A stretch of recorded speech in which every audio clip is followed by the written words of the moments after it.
দোয়া চাই। না তা হোক, ধানের শেষ আমরা তো একটু কোলাকুলি করে যাই, ধানের শেষটাই কি হয়েছে?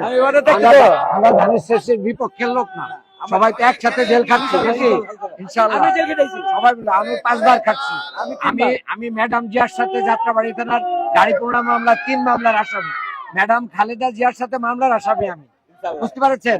আমি আপনাদের বিরোধী কেউ না, তবে আমরা চাই যে দুর্নীতিবাজ, চাঁদাবাজ, এই যে মাদক মুক্ত একটা নেতা আসুক, যারা যারা পলিটিক্স করবে আবার এইগুলো আশ্রয় প্রশ্রয় দিবে, তাদেরকে এদেশের জনগণ চাচ্ছে না। তাহলে রাজনীতির ভিতরে দল ভারী করার জন্য এই খারাপ লোকদেরকে কি করতে হবে?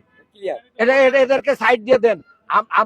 আপনারা অনেক জনপ্রিয় হয়ে যাবেন। আরো দেখেন অনেকগুলো বিশ্ববিদ্যালয়, শুনেন আমরাও তো হচ্ছি, যার কারণে বিশ্ববিদ্যালয় গুলোতে তো আমাদেরকে ভোট দিচ্ছে। তরুণ প্রজন্ম এখন আমাদেরকে বলছে যে আপনাদেরকে ওয়েলকাম করতেছে। আমরাও চাই আপনারা ভালো করেন।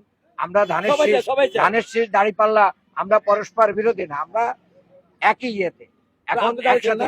হ্যাঁ, আমি বিশ্ববিদ্যালয়ের শিক্ষক। দোয়া করবেন ভাই। আপনার নামটা জানতে পারি? মোতালেব ভাই, দোয়া করবেন। সাংগঠনিক সম্পাদক। থ্যাংক ইউ মোতালেব ভাই, দেখা হবে ইনশাআল্লাহ। একটু আপনার সাথে একটু হাসি বিনিময় করি। থ্যাংক ইউ মোতালেব ভাই। হ্যাঁ, থ্যাংক ইউ মোতালেব।